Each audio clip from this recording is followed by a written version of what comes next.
You beautiful troubadour. Happy Thanksgiving. So I'm really grateful and delighted to have ears to hear that beautiful music. We were at a retreat with Elizabeth Lesser at the Omega Institute a few years ago. My wife Laura and I, and she had David Wilcox come. I don't know if you know who David Wilcox is, not the jazz guy, but the balladeer. And she said, this man is the part of the soundtrack of my life. And I thought, isn't that great?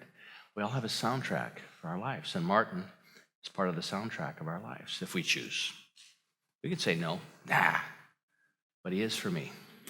All right. So let's do a little bit of spiritual practice. And we're gonna celebrate that today. And so I just invite you in this moment to connect with a feeling, something you're thankful for, you're grateful for. Think about that. Marinate in that. Let that thought drop into your heart. That heart is such an amazing, amazing instrument. And feel the heart expand and relax. The more that we can relax in our spiritual practice, the more we become available to what is seeking us. And let that heart expand. Feel it. Imagine the heart breathing. And so we're going to drop into 30 seconds of silence here. We're going to move into it. But drop in is just to simply suggest we can relax into it in this moment. As we do that, and if you forget and your mind gets busy, just simply bring yourself back to the heart. A heart of gratitude, a heart of unconditional love. And I will time, and then I will offer a chant and a prayer. All right, here we go.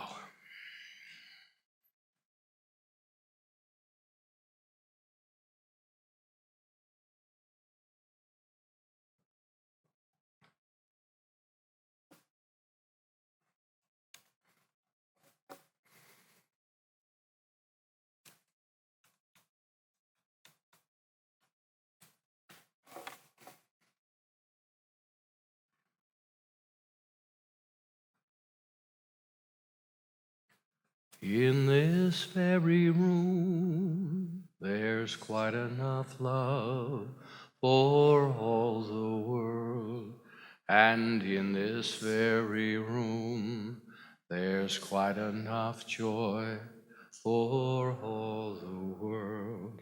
And there's quite enough love and quite enough power to walk through our every fear. For Spirit, one Spirit, is in this very room, in this very room, in this very room. So know with me, as we come together today, there are no accidents. By right of consciousness, we are always right where our beliefs, sum total of experiences, what we've agreed to, what we have resisted, pushed away, whatever it may be, all of that informs us and places us right where it is appropriate for us to be. And so I honor that this day, and I'm grateful. I'm grateful to have outgrown my spiritual training of my origin, which I bless and appreciate because it gave me a foothold into infinite possibility and to create my own meaning of my life. I'm grateful for the information that I share today. I'm grateful for the blessings. I'm grateful for the presence of the divine love and light, and that this room is filled with the entities of light because we call them forth, all the great saints and teachers here and now. We invoke the highest and most beautiful energy possible for each and every one of us, knowing that something beautiful is happening here and now, in and through and as each and every one of us, if we welcome it. It requires a welcome, it requires a recognition, and then it requires a collaboration. So knowing that this collaboration continues to marinate each and every one of us, that something purposeful and beautiful is being done unto us as we come together in this sacred container called community, that is alive with transformation, with possibility. with joy and love, I give thanks on this beautiful Thanksgiving Day. So much to be grateful for. So thank you for this divine intelligence, for all the great authors and teachers that have influenced me and brought me here. I don't know, but something within me does know. And something within you does know as well. So in great gratitude and appreciation, I release these words and invite you to say with me, and so it is. All righty. So here we go. Please have compassion for me when I show up on my shadow card. If you don't know what the shadow card is, you can find out. But it's simply a process. It's a spiritual practice that we have been stepped into for a number of months now. And Reverend, if you were here last week, Reverend Dr. Gary Simmons spoke of so beautifully. Because this is my shadow card, and soon we'll have our own community shadow card because we did our genogram. And so we're going to have our community shadow card. Where do we go off the rails? As a community, where we don't want to be. But patterns have been set up, and I'm going to talk a little bit about that because it's so important right now because we are in a terrific and immense change going on this planet right now. And I want to identify, I think, when we can have the intelligent conversation about what is going on, because I want to understand it, and I want to be part of the answer, part of the solution rather than part of the problem. And that's a challenge because we are inundated with information. I'll speak to that in a moment. So when I show up feeling flawed, lacking, stupid, alone, self-centered, and fearful, because this is who I've come here to be. Now I'm on my cue card, which is quantum. Wow, look at that. Look what God did today. Brilliant over generous and creative over whole. Wow. Holy moly, can barely read that. So I have 1, 2, 3, 4, 5, 6, 7, 8, 9, 10 qualities today. Love, free, whole, generous, thank you, creative, and brilliant. Because this is who I've come here to be. So we'll figure that out later. Let's not give that too much energy. Not sure what happened there. So Thanksgiving 2018. So I want to talk about No One Is Against You, which is inspired by Dr. Gary's book called The Eye of the Storm. Our unique Western mythology, which is inspired by a beautiful story about Adashante. Are you familiar with Adashante? Well, you will be today by the end of it. He's an amazing young man that is a teacher, spiritual teacher. And redemptive love is who we are. And then I want to do something with you around Thanksgiving today. In that process, a spiritual practice that I think will be rich. So Dr. Holmes said this: if one appears to have failed, he or she should realize that there are no failures in the universe. So failure is no excuse, according to Dr. Holmes. I want to share with you, and part of what inspired that was that in Dr. Gary's book, The Eye of the Storm, we're using it in one of my spirit groups right now as a study resource. It's a beautiful, amazing book. And he writes about having this experience with these Jyotish Hindu astrologers. They were invited into his experience. And when he was here last week, I asked him about it. And he said it was about 30 years ago when this happened. But basically, Gary sat down, gave him his date of birth, time of birth and location and all that, and they went to work on his thing, and they had him write out 5 significant events in his life. And these fellows, based on just a little bit of information, pretty much laid out his entire life. And he was just blown away, and he was embarrassed because he had been married like 5 times, and that all came up in it, and he was kind of wobbly, thinking, oh my God, just from this. And there's many ways that in the forward of this book it talks about that. See, we live in a mathematically precise universe, order, balance. The universe, that's why karma works, because when we go so far off one end, it brings us back. Have you noticed there's been a political shift lately in the United States? And the pendulum has shifted, and it seems like it shifted way out there. Well, it's coming back the other way. This is the way it works. This is the way all of this works. And so to stand in wisdom and clarity rather than to become hysterical about it is tough some days because things happen that we may not agree with. But how do we not slip into that resentment and fear and trepidation? So what Gary said, so as he was getting anxious about what these monks were revealing to him, they looked at him and they said, you need to understand something, sir. No one is against you, not even your own life. No one is against us, not even our own lives. What a beautiful, precious gem. They continued. He said, because he couldn't figure out how did these guys know all this stuff? He said, continuing to sense his uneasiness, the Hindu astrologer said, the future can only be regarded as probabilities floating upon a sea of infinite possibilities. In other words, our astrology, when we were born in place and time and all the things that make up who we are, the country we're born in, the race that we're born in, our moms and dads, brothers and sisters, all of it, some would say, we picked so that we would have the most fruitful experience of being grown and deepened in a way that was not possible otherwise.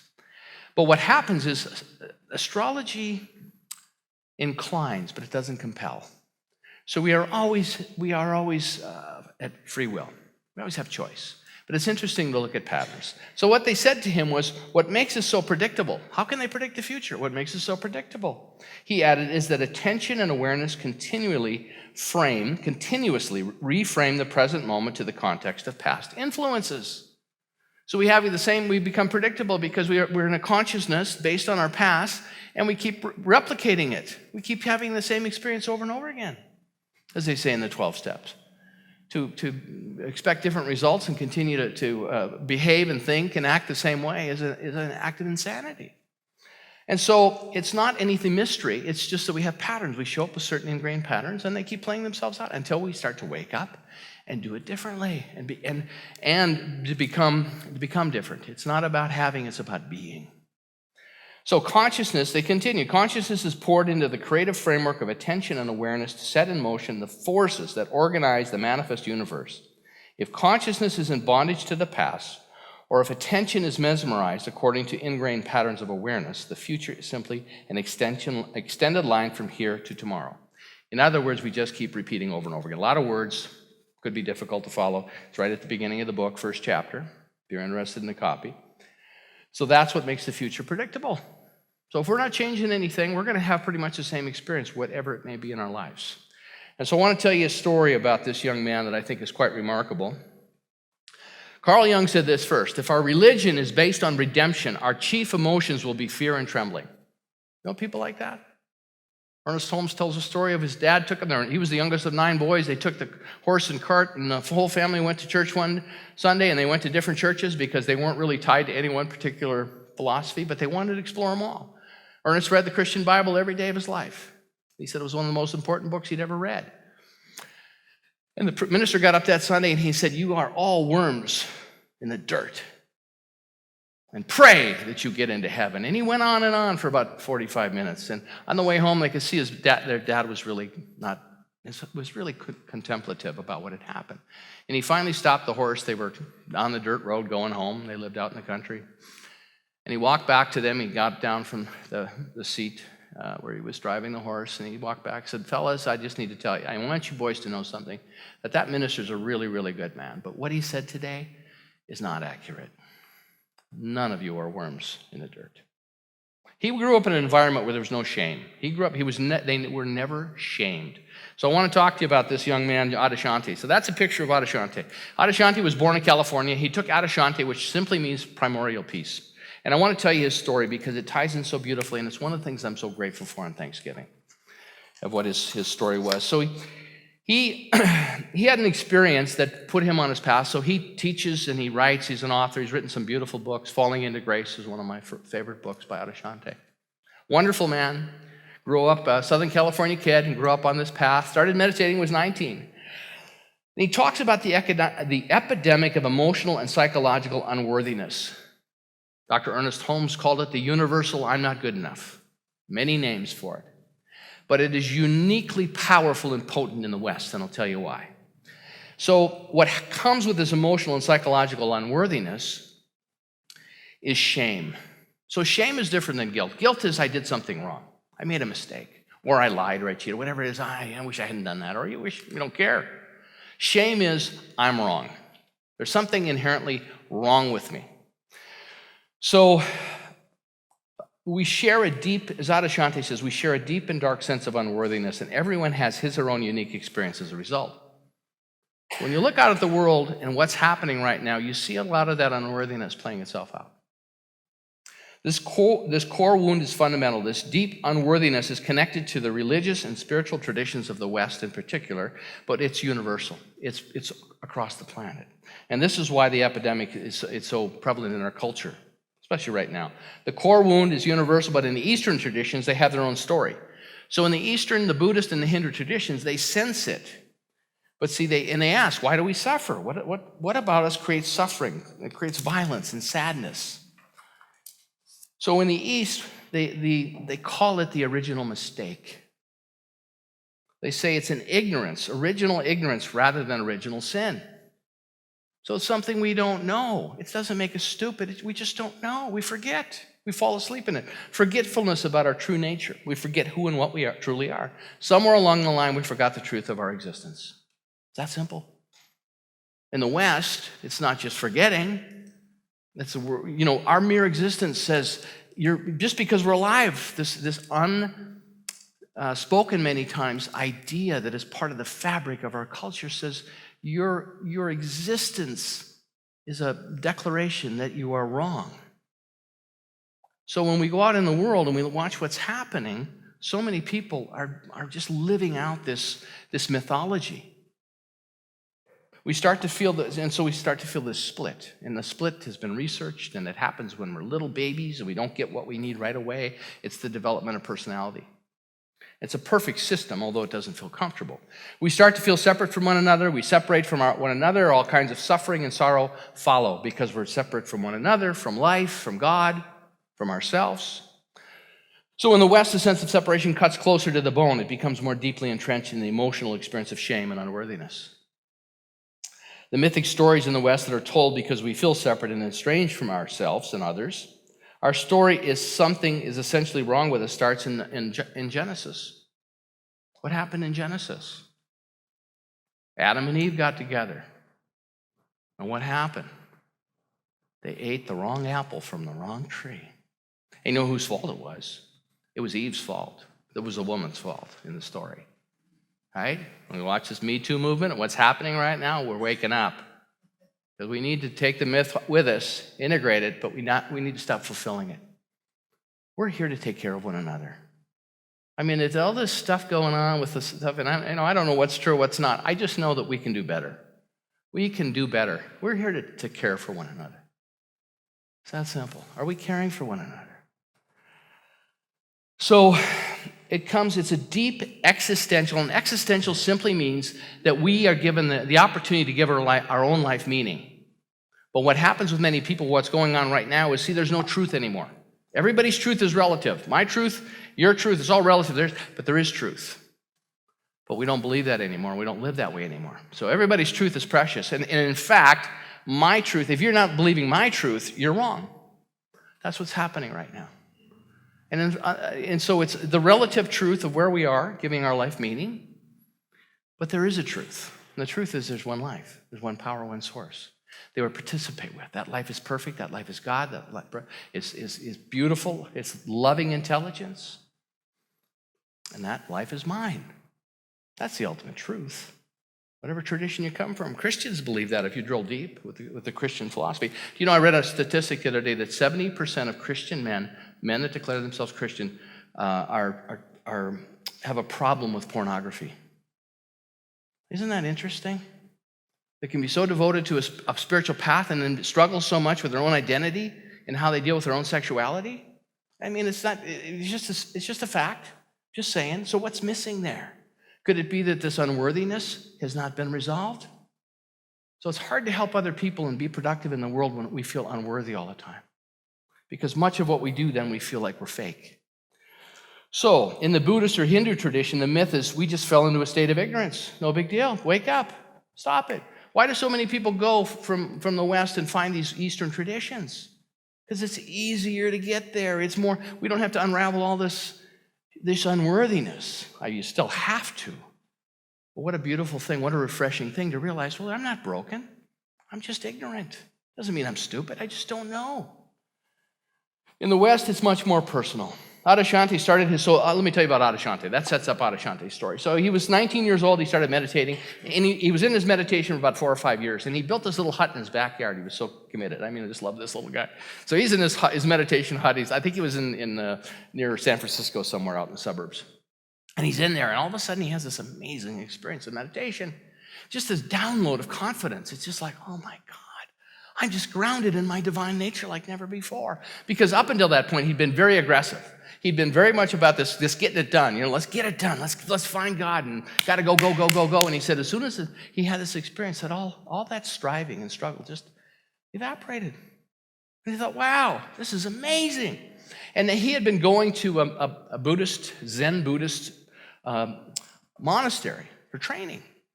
And so there was a meditation retreat coming up, and he was all excited because he was going to have this experience. He would take the experience to the meditation retreat. Because what he found with the meditations with the Buddhists is that sometimes they would do 15 sessions, not hours, 15 sessions of meditation a day at these retreats. And he found it very uncomfortable, but the results afterwards were so euphoric. And so he thought, I'm going to go to this meditation retreat. I'm going to have this amazing experience. I'm going to bring this confidence with me like never before. Something's open for me. So he gets to the meditation and he sits down. They ring the bell to start the meditation. And this wave of anxiety and fear comes over him. It's just incredible. He can't stand it. It's fight or flight. And he sat there and he pushed and he couldn't manage it. So he got up, pretended he was going to the restroom. Kept walking, went out, got in his car, and went home. And on the way home, he thought, that's it, I'm done. I'm a failure. This is never going to work. I blew it. The unworthiness kicks in, right? I'm a mess. There's no hope. And this little voice said to him, go into your backyard to your meditation hut and sit on your mat. And so he went home, he did that, he lit up a stick of incense, he got into his meditation hut. And as he was sitting there, I want to get my notes here. Very shortly, something happened. He started to have a complete and absolute revelation. All of a sudden, he described this extraordinary experience of love being poured into him. It felt like a love that was coming down through the top of his head into his body, a liquid light. When Dennis was doing our meditation this morning, he did the same process with energy entering the top of his head. I thought, how appropriate, because he and I didn't talk about this at all. I didn't even know he was doing the meditation today, but something did. Something got communicated. So he said, and then he heard this voice again, the same voice that said, go get into your meditation hut. The voice said, this is how I love you. This is how I love you. And this is how I want you. This is how you shall love everyone and everything. He was not just struck by the voice, because he said it was very biblical. It had this kind of quality that you would imagine. But he was overwhelmed by the outpouring of love that is just being infused into me, as he described it. And he felt that everything was redeemed by this love. Redeemed means to restore to its original state, restore to a state of wholeness. And then he received a call from the head monk at the monastery. And the head monk says, hey, why did you leave? And he says, I don't know. And he says, well, come back. And he said, okay. And he hung the phone up. So then he gets, the next day, he walks back into the meditation.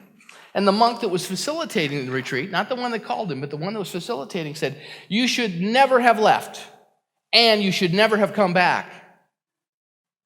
And now he says the most amazing thing happened. The most amazing thing happened. He says, when the retreat facilitator said to him, the love that he had experienced, the love within him that he was still alive with, didn't budge.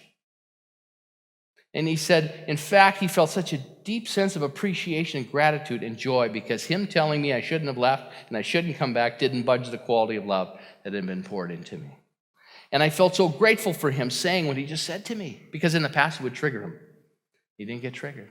He didn't lose who he was, what had just downloaded into him. And by him saying that he had said, it provided a perfect contrast to what I was experiencing. What in the past would have created a woundedness, it did not alter my state. One of the reasons that we brought the Q process here is because I want this for all of us. And when people say things that we get triggered and then we move into our unworthiness, we're just not very good. We're just not operating at full capacity or in joy and aliveness and thanksgiving for life and all of it that brought us to this. Because as Gary said, no one and nothing can be against us. And yet we create up all these stories of meaning-making that life's against us. It's not, it's for us. And it's such a beautiful thing and so empowering to know that. So how do we download that love? He was right. He said, the monk was right. He said, I shouldn't have left and I shouldn't have come back. He was absolutely right. But he didn't get triggered by it. He could agree with him. We did the genogram last week. People talked about the regrets. I got to sit in the middle of it and listen to the regrets. I agreed with every regret people said. Like, yeah, I regret that too. People have left. I regret that too. My regret is I was not more skillful when I came here 15, 16 years ago. I have regret about it, but I don't beat myself up. I realize that was part of my learning curve. People come, people go. They will still come and go. But I don't make it my issue. Everyone is free to choose. But when I came here, I taught as many practitioners and as many ministers as I could. I thought that was what I was called to do here.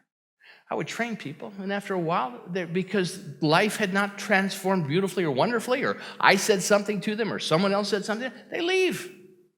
How can we deal with this in a way that is constructive and creative and transformative, so that our relationships become the source of inspiration for transformation? And so to me, this program of Mission-Centric is revolutionary. And there's so many pieces to it. And there's so much we can grow into. We want this place to thrive, as Gary said. People know when they come in here for the first time, if there's lingering unworthiness within us collectively, and people are here to experience the fullness of spiritual experience, and they sense that, they go right out the door. It doesn't matter what we say to them. They're going to go right out the door. I didn't come here. Now I'm looking for a place that's a little healthier and vibrant, that's not so stuck in its unworthiness. And so the more we clean this up, it takes us right where we should be, because we have more energy free to be creative, to be the presence, to align with infinite possibility. So as Anishante says, everything that this monk was saying is true. From the perspective of what he was saying to me, was a gift. It was a gift to experience a quality of love that nothing and nobody can move. I mean, that's beautiful. That's what we are. That is what all the teachers have talked about. This was the beginning of a realization of what redemptive love is. And at the time, he didn't know what to call the experience. There was a specific kind of love that makes you feel healed deeply for all the things that you've done that you're not proud of. It is a gift available to all of us. And as Adashante says, it was made available only by him becoming, this is the part you're really not going to like, completely defeated. Completely defeated. We don't kick the door down. We don't puff ourselves up like we do with everything else to get it done. It requires a grace. It requires a humility. In fact, I want to take you up to a different slide here. Jesus said it this way in the Beatitudes. Blessed are the poor in spirit, for theirs is the kingdom of heaven. Do you have that on your mirror at home? I'm going to be poor of spirit. What the heck does that mean? Who wants to be poor of spirit, especially in the West, when I'm already fighting this thing about unworthiness? I'm not going to be poor of spirit. What he's talking about is get out of your bloated nothingness, as Ralph Waldo Emerson said, so that the grace that's available to us, we can receive, we can welcome. Because what we realize is that our life is God's life. That's what Jesus was saying. I'm not in this alone.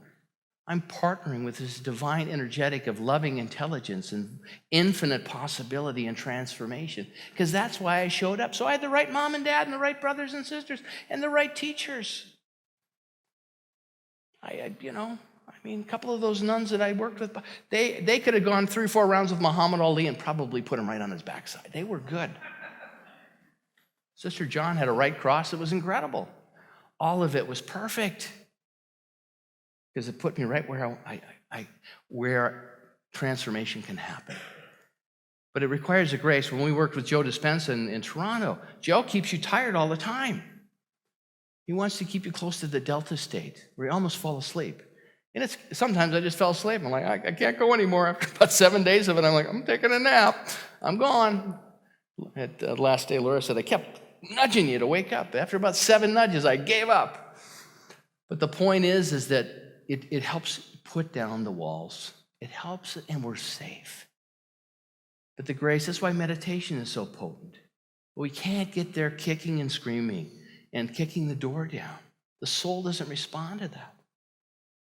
The soul starts to wake up, the more grace and beauty. So on this beautiful Thanksgiving, So what I want to invite you to do with this beautiful experience I just shared with you, let us in this moment create the experience of the download of this incredible light and love. So I'm going to invite you to just get comfortable. Bill's going to put on a piece of music, and I'm going to share with you some things that I think are universally worthy of our thanksgiving, because gratitude is one of the highest feeling tones available to us. And so I want you to imagine, if you'd like to take a peek back at this image. This is an electromagnetic image of how energy circulates around us. And so imagine at the top of your head an opening, knowing that we're grounded and protected in the right place at the right time. Imagine this beautiful heart of yours of unconditional love, guiding and directing, welcoming.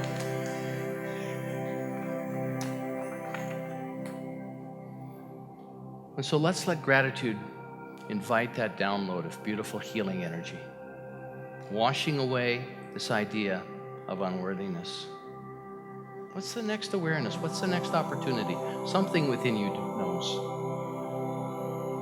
I think all of us on this day of Thanksgiving can be grateful for a roof over our heads and a warm home.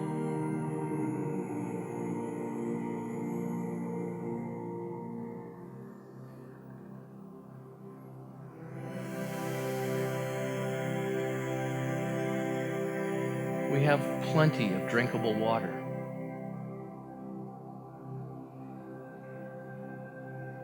Imagine as you're sitting and letting these ideas percolate in your heart, this download, just invite a download of energy, of redemptive love, of a welcome, that your body temple is sacred.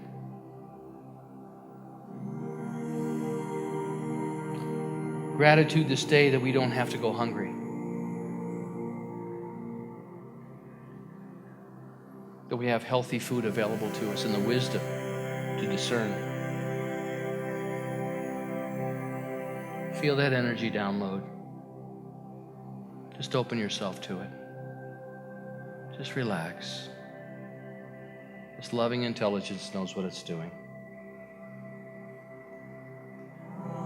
Gratitude that we can enjoy the small and free pleasures of life. A sunrise, a relaxing walk in nature, a crisp day when the trees are filled with vibrancy and the colors that we have around us now.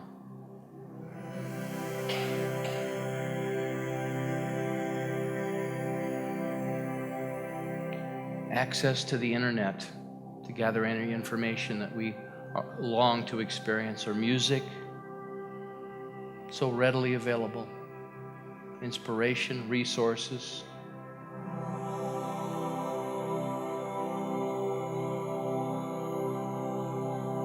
Imagine that download of energy and washing away, washing through you in a most appropriate way any aspect of unworthiness, because it's a mythology. It's just a myth in the West. The only person that didn't experience it was the great teacher Jesus from Nazareth. He didn't get that myth. But in our ignorance of interpreting what he was modeling for us, we took that on. He died for us. So let's feel shame about that. I don't believe he ever intended that. But that was the consciousness at the time.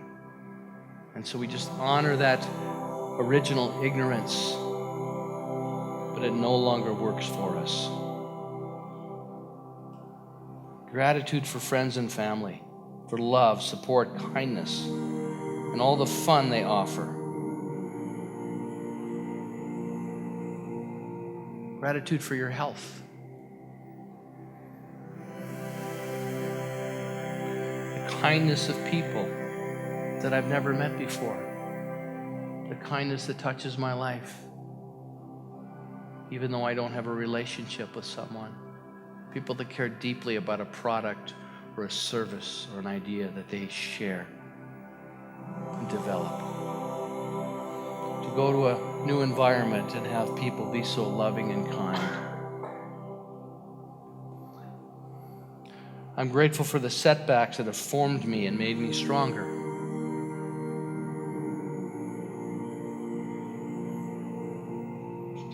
And I'm grateful I'm alive.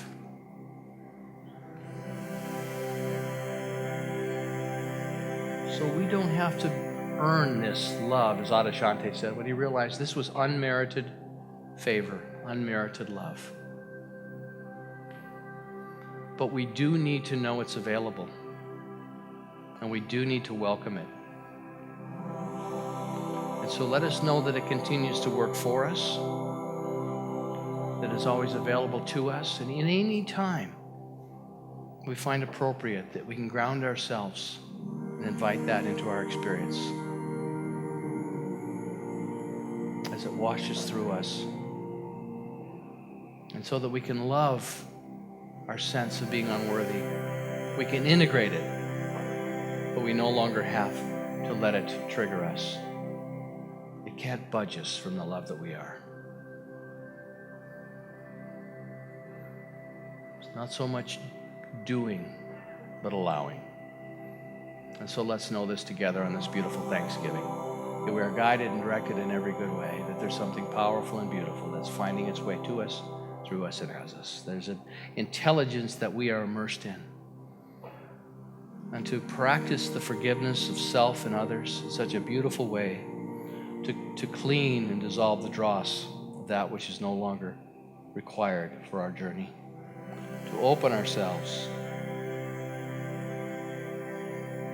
to infinite possibility, to stand at the eye of the storm, grounded, resourced, loved in such a beautiful way on this beautiful Thanksgiving. So many gifts that I'm grateful for this day. This community is so precious and beautiful. And it is our opportunity to fulfill our soul's collective purpose, to be a beacon of light, a tower of strength, and a fountain of wisdom, as our charter describes. I say yes to that. I say yes to life. And I stand poor in spirit because I know that my life is Spirit's life. And what I don't know, something within me does know. For this I give thanks.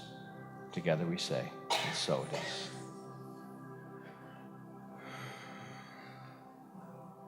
Thank you.